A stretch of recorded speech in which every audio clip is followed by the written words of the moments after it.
Graça e paz, irmãos, que bom estarmos na casa do Senhor para louvá-lo, adorá-lo, bendizê-lo. Que alegria estar com os irmãos também. Reverendo Nelson está ainda em Uberaba, retorna hoje ou amanhã, não lembro exatamente o dia, mas em trabalho, atendendo o convite daquela igreja em ocasião do seu aniversário. Estamos muito felizes pela programação que tivemos ontem, o dia da família, um dia maravilhoso que Deus nos concedeu, o trabalho que cada irmão ali demandou, principalmente os irmãos da junta diaconal, que trabalharam, como diz o nosso irmão diácono Paulo, feito gente grande, né? Trabalharam ontem, trabalharam hoje, que Deus retribua a cada um dos diáconos todo o desempenho, o tempo e o esforço que tiveram aqui. Também damos as boas-vindas aos irmãos ou àqueles que nos assistem nos seus lares, desejando a cada um deles a bênção e a presença do Senhor. Vamos abrir a palavra de Deus na primeira carta de Paulo aos Tessalonicenses, no capítulo 4, versículos 13 a 18. Primeira carta de Paulo aos Tessalonicenses, capítulo 4, de 13 a 18.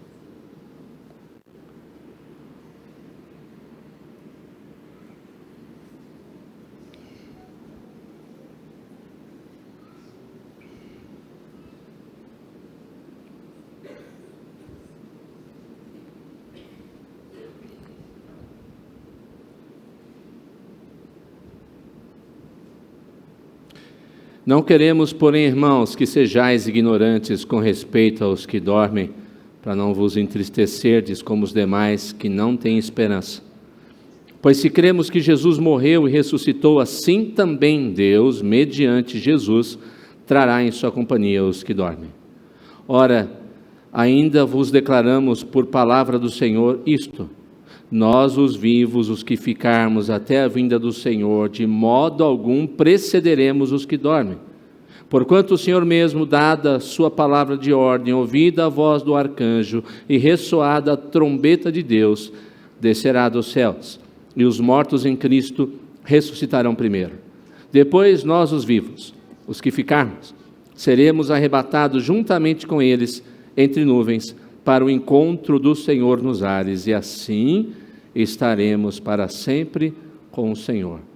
Consolai-vos, pois, uns aos outros com estas palavras. Vamos ter uma palavra de oração, vamos confessar nossos pecados e vamos também adorar ao Senhor, conclamando a Ele e colocando todo o nosso coração em sua presença. Para essa oração, eu convido o nosso irmão aspirante Daniel que nos dirija ao Senhor. Vamos orar com ele.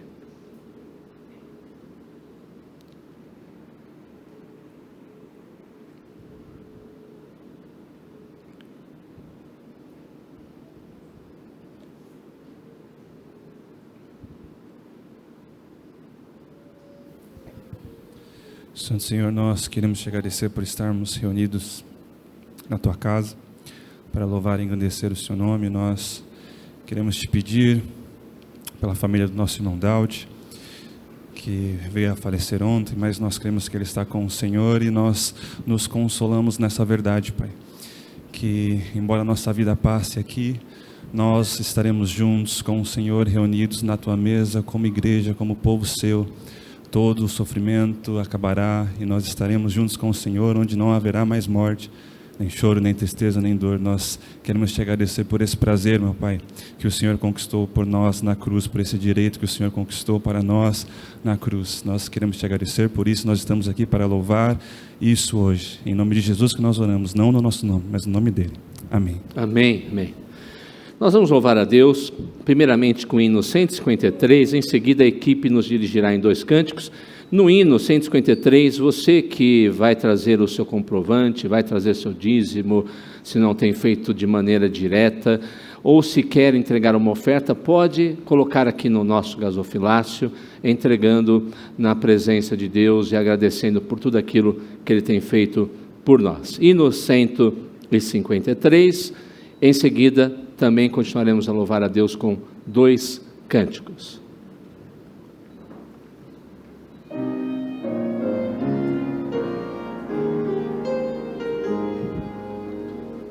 com tua mão segura.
temer a fé faltar, não me deixará.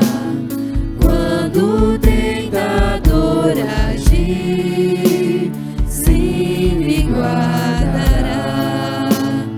Eu não posso me suster no caminho mau, por vezes me expõe o amor, não me deixará.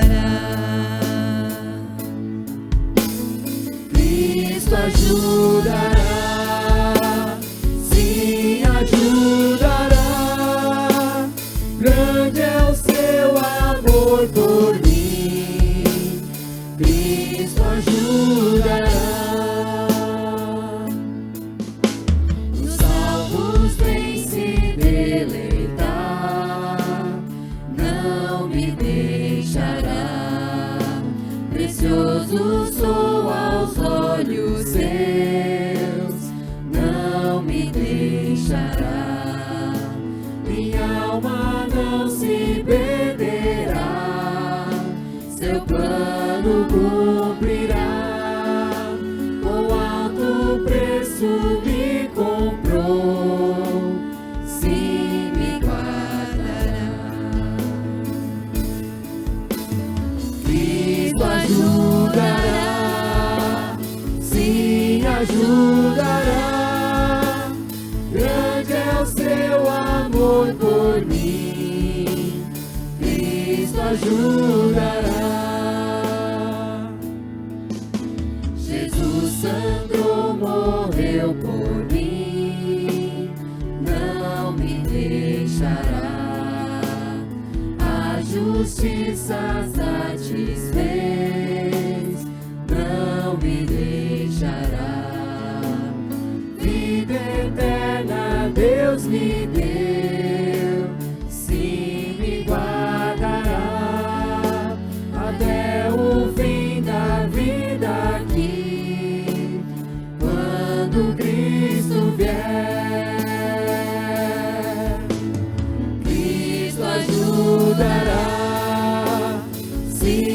ajudará.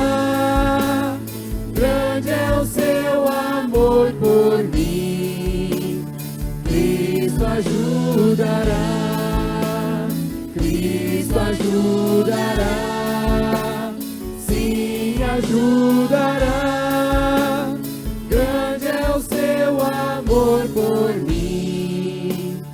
Cristo ajudará. Grande é o seu amor por mim. Cristo ajudará.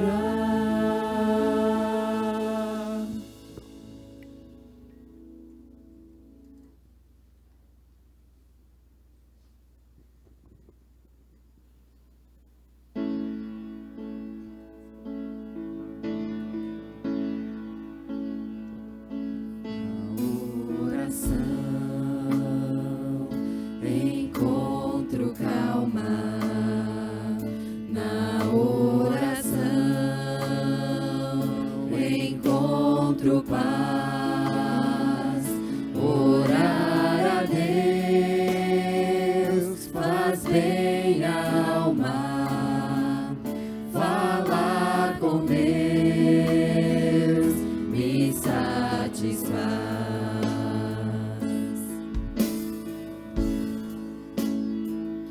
Falar com Deus,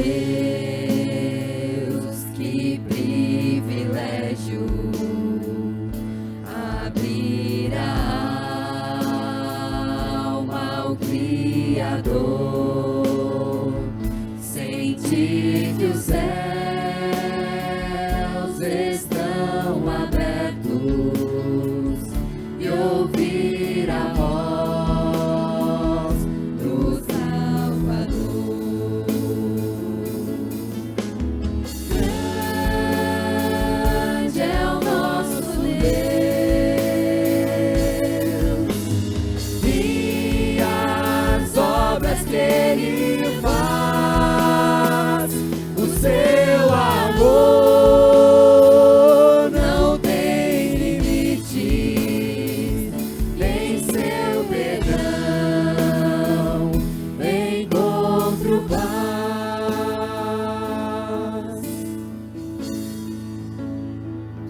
Falar com Deus é o que preciso, pois Ele é fonte de poder. Só nele a vida faz sentido, pois me dá forças pra viver. Grande é o nosso Deus e as obras que Ele faz. O seu amor não tem limites, nem seu perdão encontro paz. Grande é o nosso Deus e as obras que Ele faz. O seu amor não tem limite, nem seu perdão encontro paz.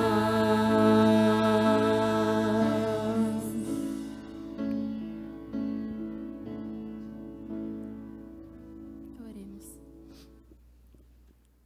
Santo Deus, nós te agradecemos, Pai, porque o Senhor é um Deus grande, o Senhor é um Deus que não nos deixa, mesmo quando o nosso amor esfria, mesmo quando a fé falta. Te pedimos, Senhor, que o Senhor mantenha a nossa fé. Te pedimos, Pai, que o Senhor, mesmo quando a nossa oração não nos trouxer paz, que o Senhor nos ajude a orar. Essa é a nossa oração, em nome de Jesus, amém.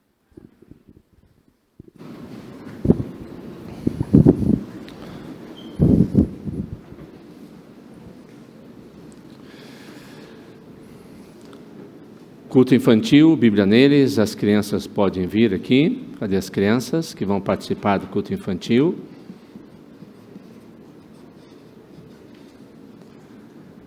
Quem vai estar com as crianças e quem vai estar com os pré-adolescentes ali? Ah, tá bom. Então pode vir as crianças. Ok. Deixa eu ver se está ligado aqui. Tá. Quem é que vai fazer oração hoje? Posso escolher? Não? Ninguém vai se habilitar? Ixi, tá fraquinho hoje. Ninguém tomou café de novo. Zé Henrique, você quer orar? Hã? Pode ser? Não, você hoje não? Quem a gente vai orar? Ninguém. Você ora então. Vamos fechar os olhos. Tá ligado? Deixa eu ver. Pera. Som. Tá ligado? Bem pertinho da boca. Tá. Senhor, estamos aqui em tua presença para agradecer, Senhor, pelo dia que está sendo hoje, ó Deus. Abençoe o nosso culto infantil. Muito obrigada, Senhor, por tudo que tem feito e vai fazer de bom em nossas vidas. Em nome de Jesus, amém. Amém.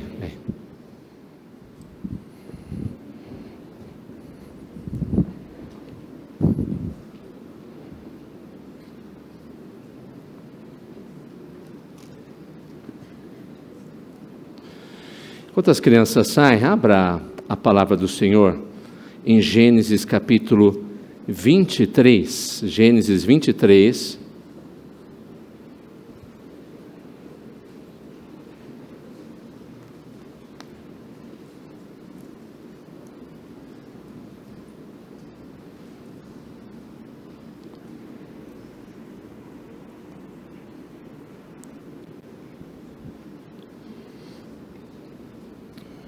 Gênesis 23. Esse mês, nossas mensagens tratam do tema sobre luto e também a dor, sofrimento. Temos sido assaltados por essa luta, essa dor que muitos têm enfrentado. E eu e o reverendo Nelson, durante esses dias, conversando, falamos que era muito importante tratar desse tema nessa situação e nesse período com a igreja. Gênesis 23, o tema da mensagem hoje é enfrentando a dor do luto. E a palavra de Deus, nesse texto, em Gênesis 23, nos diz o seguinte: tendo Sara vivido 127 anos, morreu em Quiriate Arba, que é Hebron, na terra de Canaã. Veio Abraão lamentar Sara e chorar por ela. Levantou-se depois Abraão da presença de sua morte e falou aos filhos de Et: sou estrangeiro e morador entre vós. Dai-me a posse de sepultura convosco, para que eu sepulte a minha morta. Responderam os filhos de Et a Abraão, dizendo: ouve-nos, Senhor, tu és príncipe de Deus entre nós, sepulta numa das nossas melhores sepulturas a tua morta. Nenhum de nós te vedará a sua sepultura, para sepultares a tua morta. Então se levantou Abraão e se inclinou diante do povo da terra, diante dos filhos de Et. E lhes falou, dizendo: se é do vosso agrado que eu sepulte a minha morta, ouvi-me e intercedei por mim junto a Efron, filho de Zoar, para que ele me dê a caverna de Macpela, que tem no extremo de seu campo, que me dê pelo devido preço em posse de sepultura entre vós. Ora, Efron, o heteu, sentando-se no meio dos filhos de Et, respondeu a Abraão, ouvindo os filhos de Et, a saber, todos os que entravam pela porta de sua cidade: de modo nenhum, meu senhor, ouve-me, dou-te o campo e também a caverna que nele está, na presença dos filhos do meu povo o tirou, sepulta a tua morta. Então se inclinou Abraão diante do povo da terra, e falou Efron na presença do povo da terra, dizendo: mas, se concordas, ouve-me, peço-te, darei o preço do campo, toma-o de mim e sepultarei ali a minha morta. Respondeu-lhe Efron: meu senhor, ouve-me, um terreno que vale 400 ciclos de prata, que é isso entre mim e ti? Sepultaria a tua morta. Tendo Abraão ouvido isso a Efron, pesou-lhe a prata de que este lhe falara diante dos filhos de Et, 400 ciclos de prata, moeda corrente entre os mercadores. Assim, o campo de Efron, que estava em Macpela, fronteiro a Man, e o campo, a caverna, e todo o arvoredo que nele havia, e todo o limite ao redor, se confirmaram por posse a Abraão, na presença dos filhos de Et, de todos os que entravam pela porta da sua cidade. Depois, sepultou Abraão a Sara, sua mulher, na caverna do campo de Macpela, fronteiro a Man, que é Hebron, na terra de Canaã. E assim, pelos filhos de Et, se confirmou a Abraão o direito do campo e da caverna que nele estava, em posse de sepultura. Até aí. Feche seus olhos, falemos mais uma vez com o nosso Deus. Como cantamos, Senhor, grande é o nosso Deus, e as obras que o Senhor faz.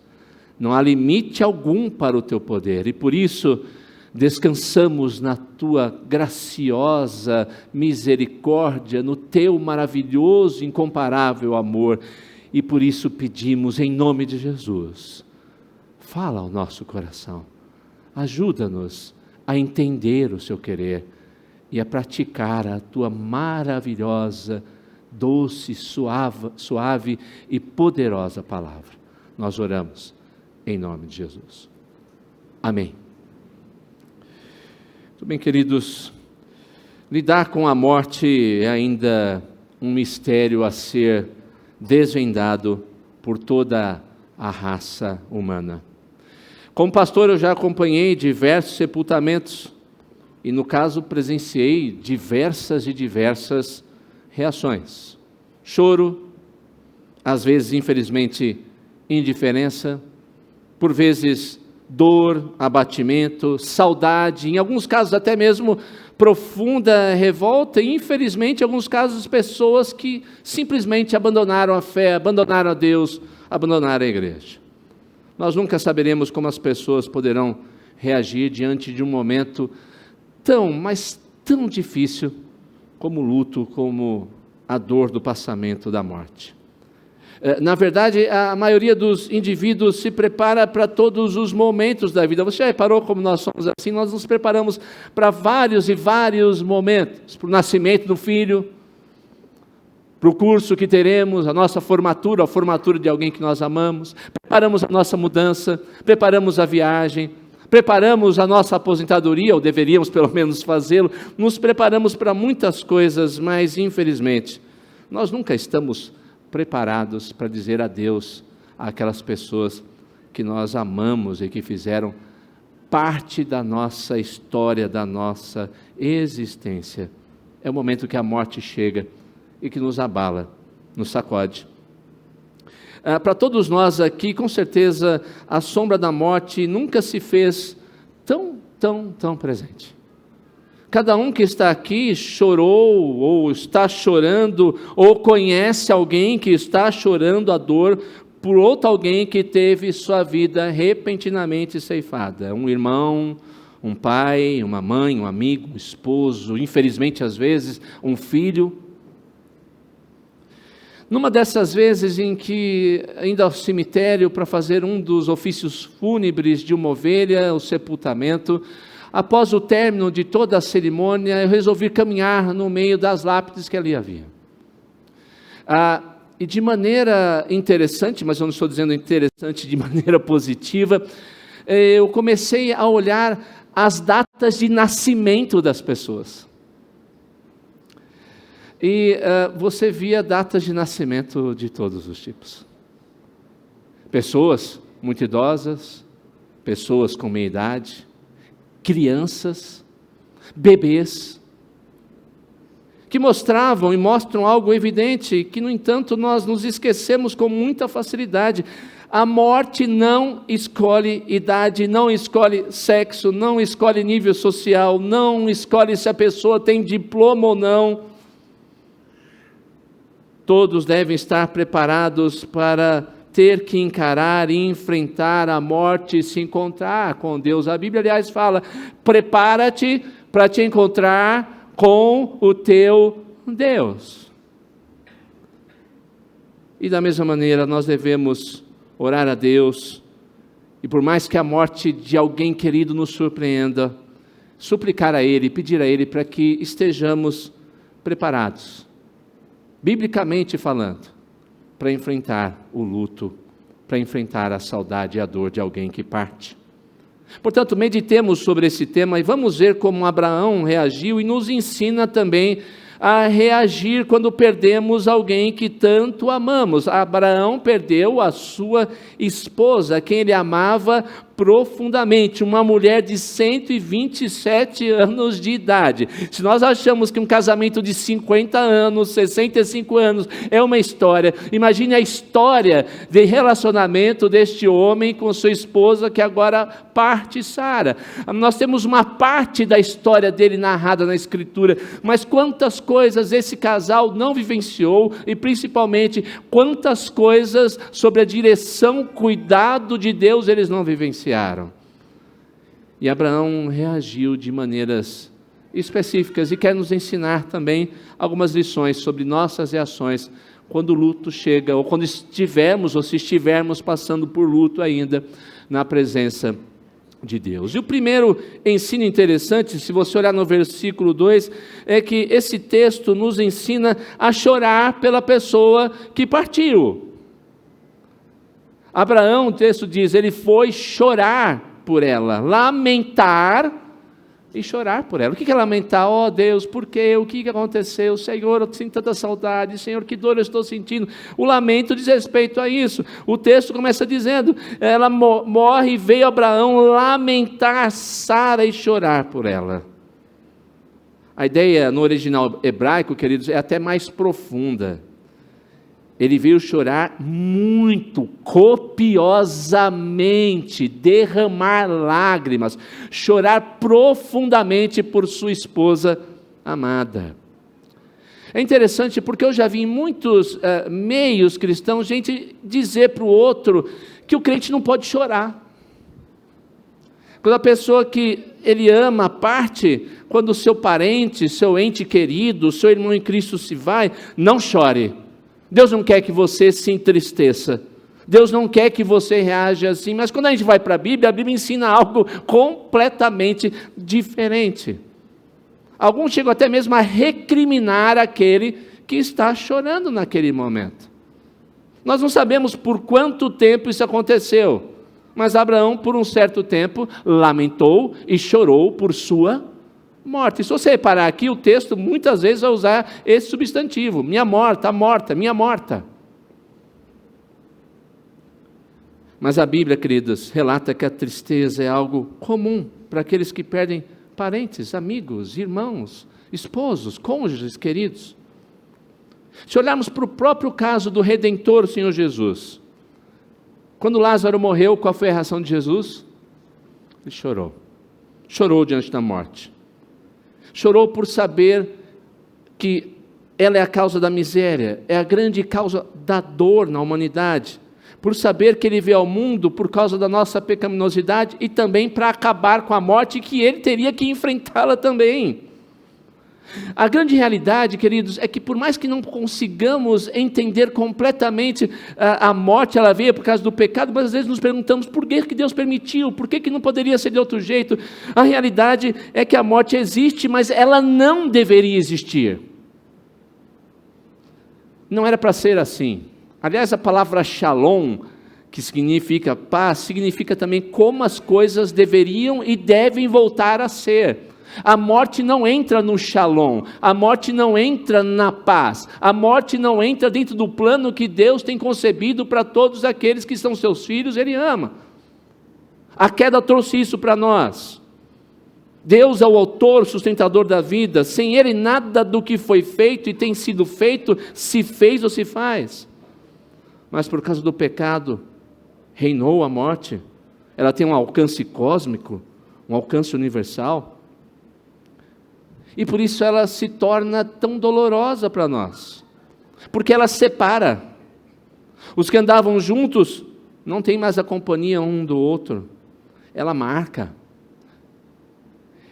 Em dezembro, na última igreja que eu pastorei, uma irmã chamada Florinda, muito querida, recebia todos os netos, é muito comum.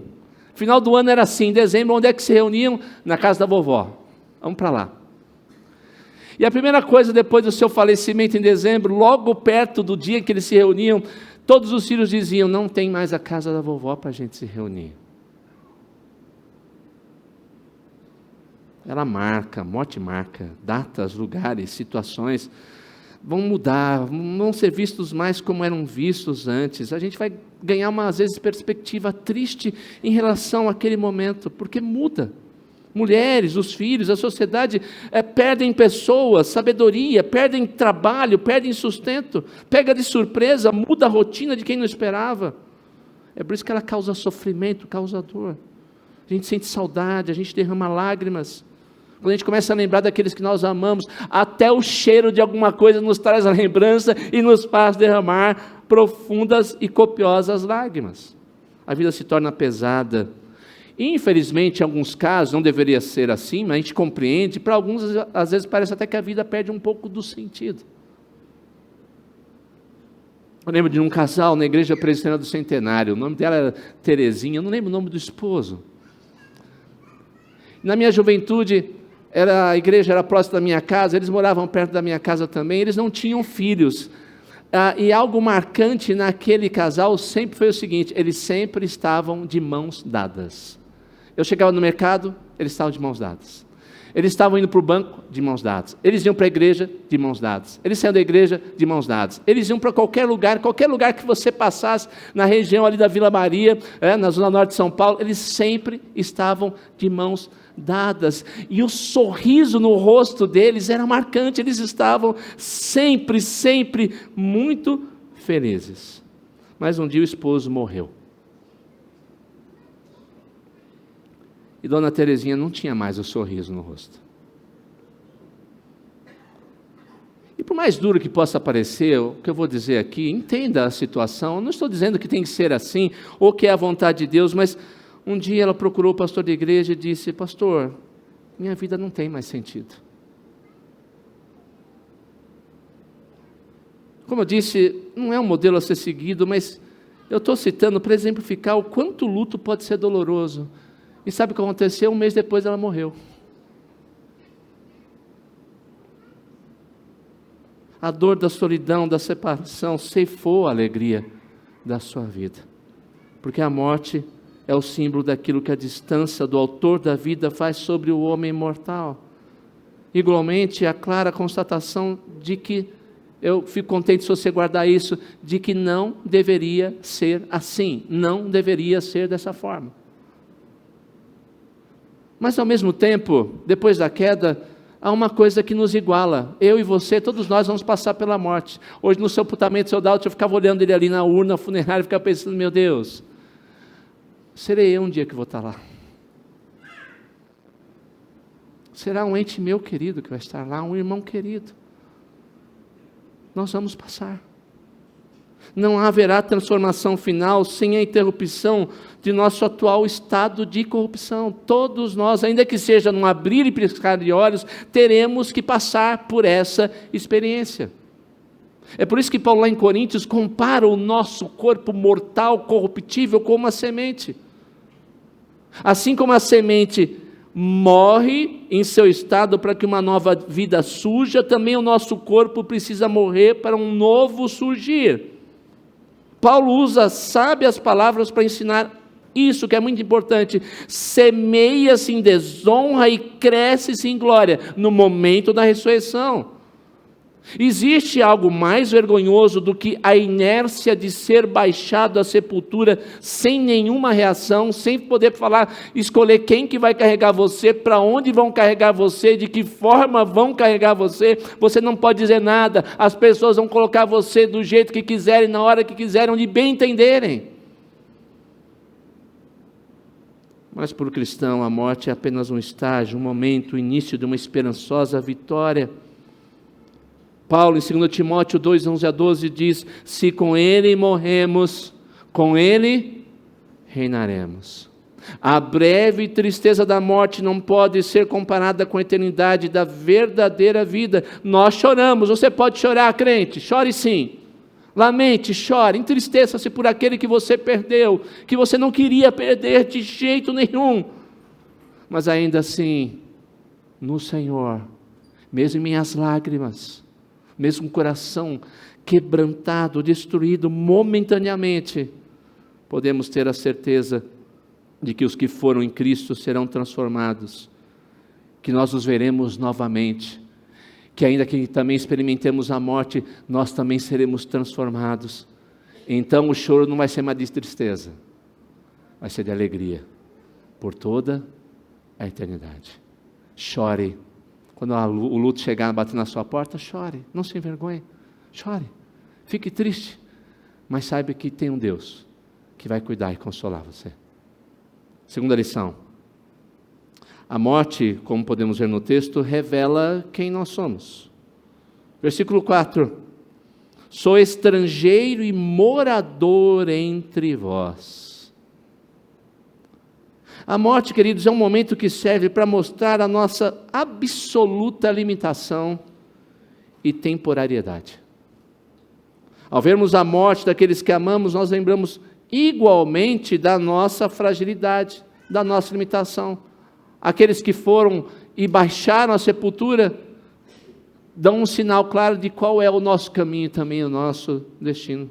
Nós somos tão frágeis e limitados quanto aqueles que descem ao túmulo. Sou forasteiro e morador entre vós.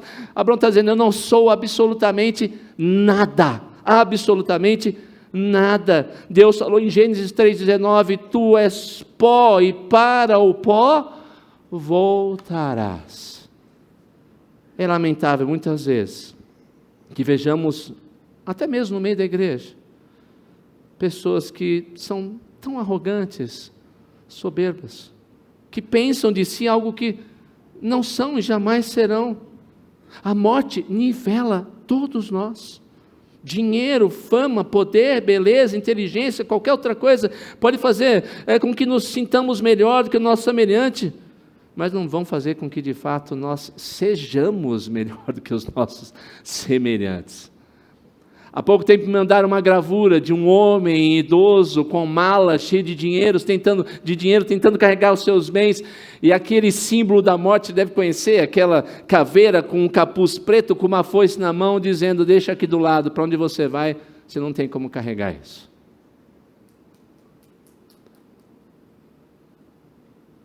Nós somos chamados, queridos, a servir, seguir o exemplo de humildade de Jesus. Mas cada vez mais homens e mulheres mortais se apresentam como, muitas vezes acima do bem e do mal, como semideuses entre os simples e limitados mortais. Há pouco tempo atrás, um tradutor de uma versão da Bíblia, que está sendo às vezes aí, está sendo muito divulgada, principalmente entre os jovens evangélicos no Brasil, acho que é Freestyle o nome da Bíblia, ele fez uma Bíblia cheia de palavrão. Jesus falando palavrões. E quando ele foi questionado sobre aquele conteúdo, aqueles termos grosseiros, ele disse, eu não aceito nenhum questionamento, porque o que eu estou fazendo vem de Deus, e é para a glória de Deus. Ele perdeu a noção de quem ele realmente é, e nós não podemos perder a noção de quem realmente nós somos. Abraão, por sua vez, ele afirma, eu sou um mero estrangeiro, eu sou um peregrino entre vocês heteus. Ele queria mostrar que não tinha interesse naquele lugar, a não ser pelo fato que deseja sepultar a sua morta, a sua esposa. Ele não é dali, ele é tão mortal quanto a sua amada, ele está lá, mas ele não é de lá, é momentâneo. Ele queria dizer, eu sou mortal como vocês, eu não sou melhor do que vocês, em nada. Qual visão e lembrança o momento da morte traz a você? Quando você participa de um ofício fúnebre, o que vem à sua mente? Quando você ouve a notícia lá no grupo da igreja, irmão fulano morreu, irmã fulana morreu, o que vem na sua mente primeiro? Você se lembra da sua mortalidade, você se lembra da sua limitação, você se lembra que eu e você não somos nada, nada além de pó? Ou você é soberbo em sua vida, no seu falar, nas suas ações, nas suas decisões? Nunca se esqueça de que todos nós morreremos e teremos que dar contas ao autor e sustentador da vida. O momento da morte é o momento em que nós deveríamos, se não estamos assim, nos humilhar profundamente na presença de Deus e entender que nada nós somos. Terceira lição: a morte nos faz olhar para Deus e continuar. Versículo 4: sou estrangeiro e morador entre vós, dai-me a posse de sepultura convosco, para que eu sepulte a minha morte. O momento era extremamente difícil na história daquele velho homem. Todavia, ele continuava crendo numa coisa: nas promessas do Senhor. Nem a morte da sua esposa eliminou a sua confiança nas promessas de Deus. E quem crê em suas promessas, nas promessas do Deus Todo-Poderoso, não pode parar ou olhar para trás. Jesus diz: quem tem posto a mão no arado e olha para trás, não é apto para o reino de Deus. Há algo a ser conquistado, há o prêmio da soberana vocação a ser buscado. Alguém especial morreu, mas Deus e sua palavra continuam vivos. A nossa vida com Deus continua, a história que Deus tem para nós continua, o favor de Deus continua. Continuamos olhando para o autor e consumador da nossa fé, e portanto nós estabelecemos os nossos joelhos trôpegos e as nossas mãos decaídas. E assim mesmo, diante do mais profundo sofrimento, Abraão não se viu impedido de continuar com coragem em direção ao objetivo que Deus propôs para ele desde a sua saída de Ur dos Caldeus. Como é que Abraão continua então sua jornada aqui diante da morte e do sofrimento, depois do passamento da sua esposa? Primeiro, ele dá testemunho a respeito do Senhor, pois o próprio povo estrangeiro aqui afirmou a seu respeito. Eles dizem: tu és príncipe de Deus entre nós. Mesmo com todos os seus defeitos e pecados, é por isso que eu acho a Bíblia tão extraordinária e confiável, ela não passa pano nos aqueles que nós chamamos de heróis da fé. Abraão foi um homem que mentiu. Abraão foi um homem que tentou dar um empurrãozinho para que a promessa de Deus se cumprisse. Ele era um tipo de redentor, era um tipo de Cristo. Apontava para a realidade que ele precisava de um redentor perfeito. Mas mesmo assim, com todos os seus defeitos e pecados, aquelas pessoas podiam olhar para Abraão e ver uma luz, um tipo de Cristo, que é o verdadeiro príncipe de Deus entre os homens. O testemunho diante dos homens, da sociedade, é a coisa mais importante que o crente pode ter. Os próprios moradores daquele lugar puderam constatar e confirmar com seus lábios o caráter daquele homem, o pai da fé. E isso se reforçou pela maneira com a qual tratou a compra da sepultura para sua esposa. Abraão primeiro resolve a questão para só depois sepultar a sua mulher amada. Nem mesmo nossas mais profundas e sinceras dores, nossos problemas mais complexos, podem vir antes do nosso testemunho diante dos olhos dos homens. Ele precisava ajustar a compra antes de sepultar a mulher. Você entendeu isso? Ele não está lá para sepultar minha mulher, qualquer lugar, por favor. Não, tá bom, me dá isso aqui. Não. Opa, calma. Eu vou comprar isso aqui. Quanto que é? Você imagina, a pessoa está sepultando a esposa. Quanto é que custa esse jazigo? Eu vou comprar, dá o boleto aí que eu vou pagar. Qual é o Pix?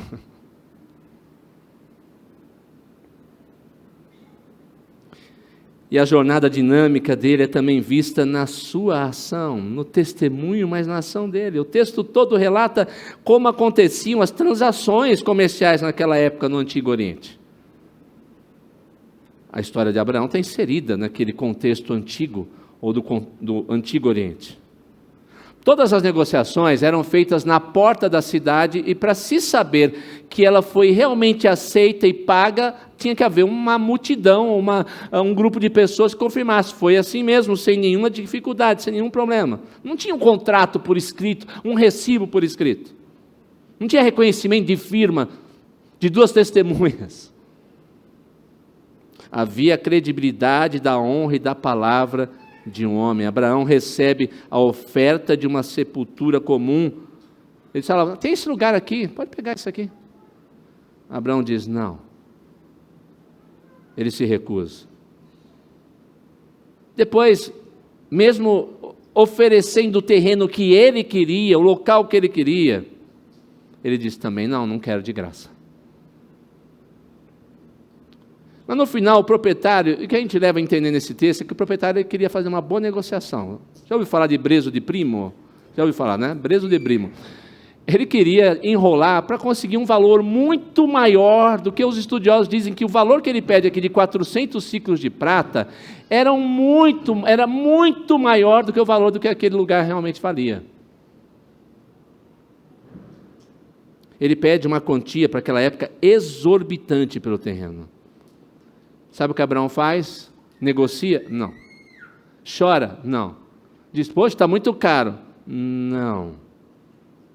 Ele não pensa duas vezes e paga por aquele lugar.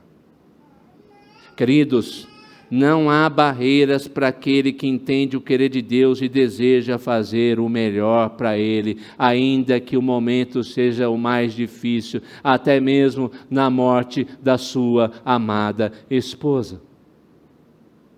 Apesar do falecimento dela, da sua morte, e apesar, hoje nós, da morte de entes queridos, continuemos a fazer o melhor e deixemos marcas importantes na vida daqueles que ficam. Sara estava morta, mas Abraão queria deixar claro que ele era um homem honesto, queria pagar o preço, mesmo que exorbitante, pedido àquele que lhe solicitara. Ele não queria manchar o nome de Deus, de forma nenhuma. Nem a morte da sua amada esposa podia ser uma desculpa para o seu mal ou possível mau testemunho. Quarta e última lição. O sermão hoje tem 4 pontos, tá bom?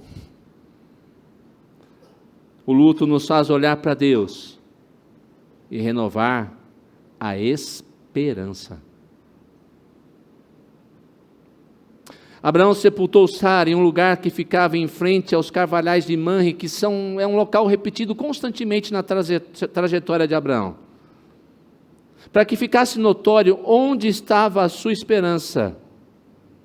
A terra que Abraão está comprando aqui fica no mesmo lugar no qual ele costumava adorar a Deus, carvalhais de Manre. Você vai olhar, se eu começar a olhar o texto da trajetória, da saga de Abraão, se você quiser chamar assim, e vai olhar que muitas vezes aparece ali no carvalhal de Manre, porque era um local de marcador da adoração que Abraão prestava ao Senhor. Ele então sepulta a sua esposa de frente do local de culto, mostrando com isso que tem a certeza de que aquela terra que ele está pagando será um dia dele. Mas acima de tudo, de que ele irá um dia rever a sua amada esposa pelo poder daquele a quem ele adorava. Esse Deus que eu adoro, um dia se levantará dos mortos, e levantará a minha esposa e a mim também, e nós ressuscitaremos, e viveremos para sempre. Ela não estava sendo sepultada diante de um Deus de mortos, mas o carvalhal de Manre, os carvalhais de Manre representavam não somente o poder, mas a existência de um Deus vivo, Senhor de vivos e não de mortos. Voltando mais uma vez, note que Abraão pagou por algo que Deus tinha prometido que seria dele. Toda a terra que você pisar vai ser sua. Ele podia dizer, eu não vou pagar nada, essa terra aqui é minha, meu Deus prometeu. Ele adquiriu a caverna, o campo de Macpela, esperando que a promessa da terra se cumprisse, não naquele momento, mas um dia, segundo o querer de Deus, a vontade de Deus. A terra prometida seria herdada pelos seus descendentes, não por ele. Ao comprar um pequeno trecho daquela terra toda que Deus prometera, mesmo tendo diante de si a perspectiva do fim da vida de Sara, igualmente da sua própria, porque ele estava velho, ele sabia que logo seria a sua vez. Abraão estava mostrando que cria naquilo que Deus lhe falara desde a sua saída de Ur dos Caldeus. Eu continuo confiando na promessa que Deus fez para mim. E tal esperança se confirma pelo próprio nome. Macpela significa duas. Sabe por quê? Muito possivelmente não tinha só uma caverna, tinham 2 cavernas. Abraão estava dizendo, eu vou comprar aquele lugar porque eu serei minha esposa será sepultada numa caverna, eu serei sepultado na outra caverna ao lado dela. Porque eu vou me reunir com ela um dia, na ressurreição do meu Redentor. Aquele lugar não era só para ela, não era só para ele, era para os seus que viriam depois. Significava o lugar da esperança do Deus que Abraão adoraram durante toda a sua vida, mais uma vez, repito, nos carvalhais de Mamre. A morte, portanto, não é o momento, apesar de chorarmos, nos entristecermos, não é o momento da desesperança, pelo contrário, é o momento da esperança na vida do crente. Ela dói, machuca, entristece, abate, mas ainda que a pequena porção que venhamos a receber nesse mundo seja apenas a morte, tão somente a morte, podemos ter a certeza de que as promessas de salvação do nosso Deus vão se concretizar em nós, seus filhos.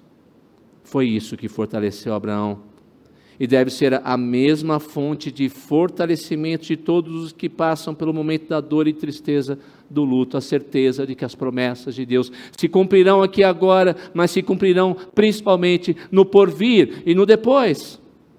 Ainda que venhamos a perder pessoas que amamos, continuaremos nossa jornada com coragem e com esperança.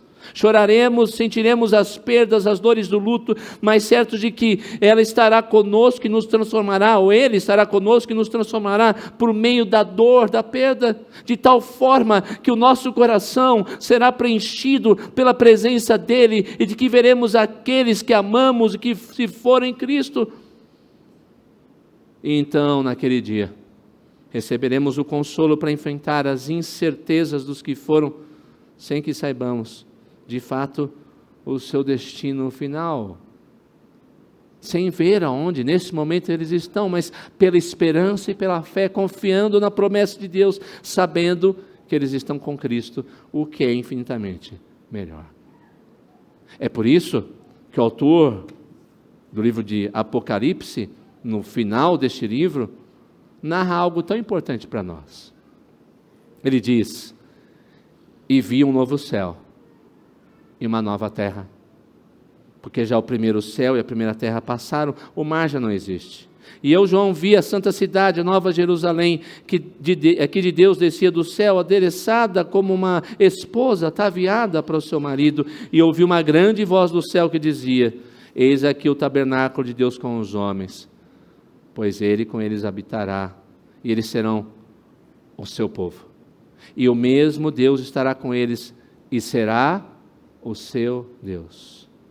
E preste atenção: e Deus limpará dos seus olhos toda a lágrima, e não haverá mais morte, nem pranto, nem clamor, nem dor, porque já as primeiras coisas são passadas.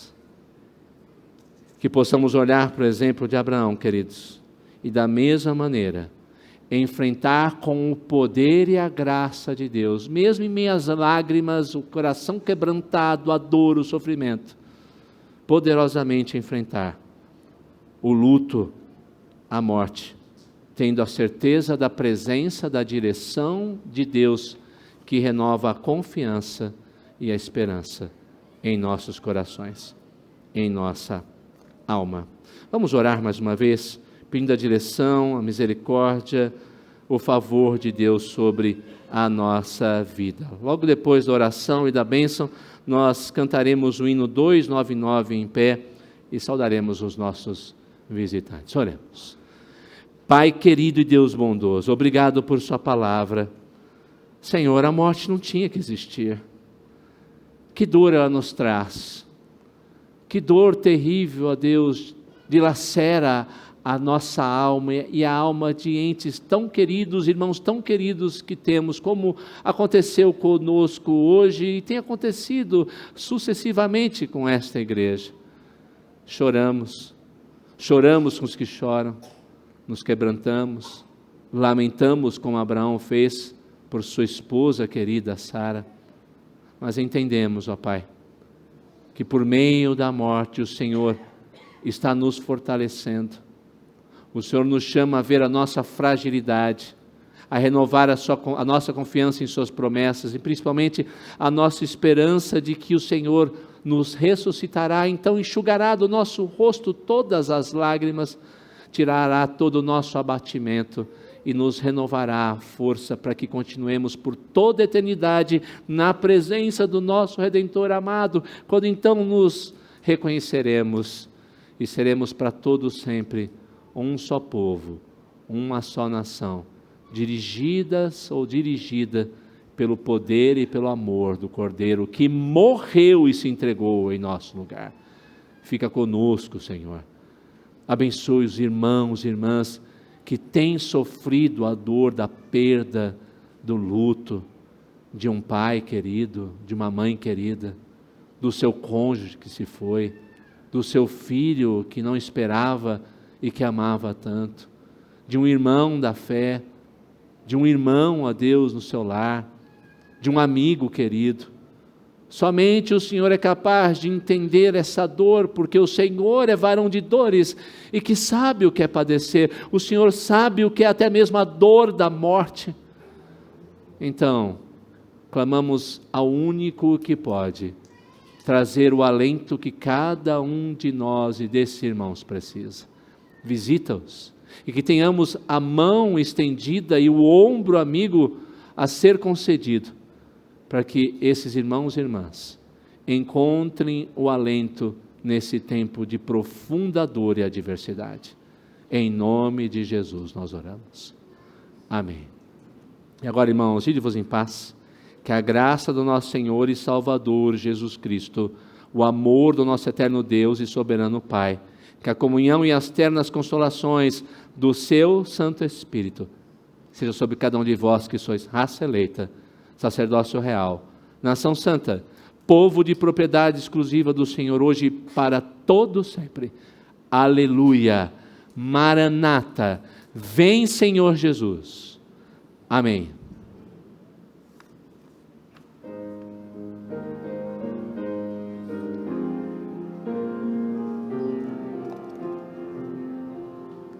Fortalece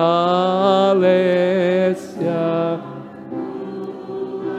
igreja, ó bendito Salvador.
Pode sentar, irmãos. Gostaria de saber se temos alguém que nos visita pela primeira vez. Pode levantar uma de suas mãos. Alguém pela primeira vez? Temos alguém? Tem aqui? Ok. Seja bem-vindo. Seu nome? Oi? Pietro. Seja bem-vindo, Pietro. Alegria tê-lo aqui conosco. Viu? Os acolhedores têm o Pietro aqui à frente. Mais alguém? Você vai receber uma lembrança.